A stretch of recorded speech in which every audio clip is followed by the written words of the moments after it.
اللهم صل على سيدنا ومولانا محمد وعلى آله وأصحابه وبارك وسلم। সম্মানিত উপস্থিতি, কুরআনে কারীমের সূরাতুল ফাজর থেকে তিলাওয়াত করলাম। এই কুরআনে কারীম যিনি অবতীর্ণ করেছেন তিনি কে? আল্লাহ রাব্বুল আলামিন কুরআনে কারীম অবতীর্ণ করেছেন। কুরআনে কারীম সূরাতুল হিজর আয়াত নাম্বার 9 পারা নাম্বার 14 পৃষ্ঠা নাম্বার 1 তাফসিরে তবারি আইসারুত তাফাসির তাফসিরুল মুনিরে এসেছে। আল্লাহ রাব্বুল আলামিন বলছেন, ইন্না নাহনু নাযালনা যিকরা ওয়া ইন্না লাহু লাহাফিজুন। Surely I send down it and I will save it. আমি আল্লাহ এই কোরআন অবতীর্ণ করেছি, আমি আল্লাহ এই কোরআন হেফাজত করব। জোরে বলি সুবহানাল্লাহ। কুরআনে কারীম আমার আল্লাহ অবতীর্ণ করেছেন। এই কুরআনে কারীমের একটি সূরা হচ্ছে সূরাতুল ফাজর। সূরাতুল ফাজর পারা নাম্বার 30 আয়াত নাম্বার 1 আল্লাহ রাব্বুল আলামিন বললেন, ওয়াল ফাজরি, বাই দ্য ডন, ভোরের শপথ, ফজরের শপথ, ভোরবেলার শপথ, সকালবেলার শপথ। Morning shows the day. সকালটা বলে দেয় আপনার দিনটা কেমন যেতে পারে।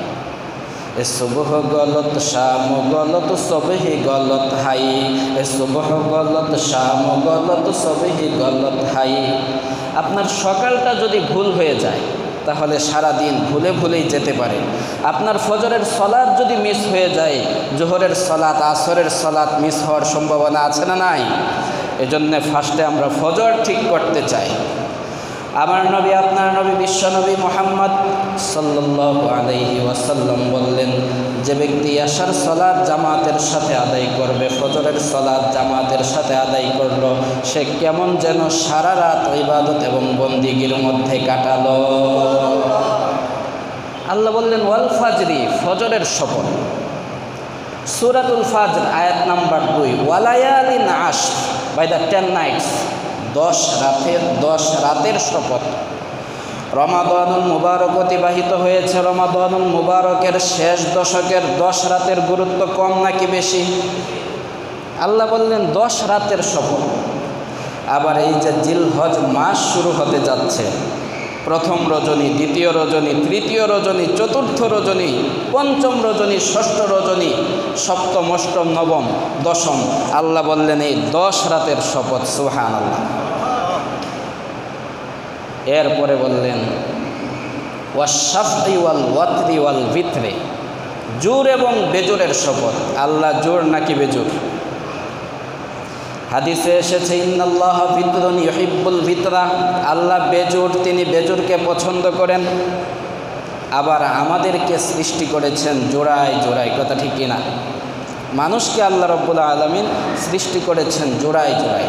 কুরআনে কারীম সূরাতুজ জুমার অধ্যায় 39 পারা নাম্বার 30 পৃষ্ঠা নাম্বার 18 খুলন পেয়ে যাবেন। আল্লাহ রাব্বুল আলামিন জোর এবং বেজোরের শপথ করেছেন। স্রষ্টা এবং গোটা পৃথিবীর সমস্ত সৃষ্টির শপথ করে বলছেন সূরাতুল ফাজরের 14 নম্বর আয়াত, ইন্না রাব্বাকা লাবিল মিরসাদ। তোমরা কি করছো? তোমরা কি চিন্তা ভাবনা করছো? তোমরা কিভাবে ইবাদত করছো? তোমরা কিভাবে বন্দেগী করছো? সব আমি আল্লাহ দেখছি। জোরে বলি সুবহানাল্লাহ। যে আল্লাহ রাব্বুল আলামিন আমাদেরকে সৃষ্টি করেছেন, কোরআন দিয়েছেন, বিশ্বনবী সাল্লাল্লাহু আলাইহি ওয়াসাল্লামকে নবী হিসাবে, রাসূল হিসাবে প্রেরণ করেছেন, সেই আল্লাহর জন্য প্রশংসা আছে না নাই?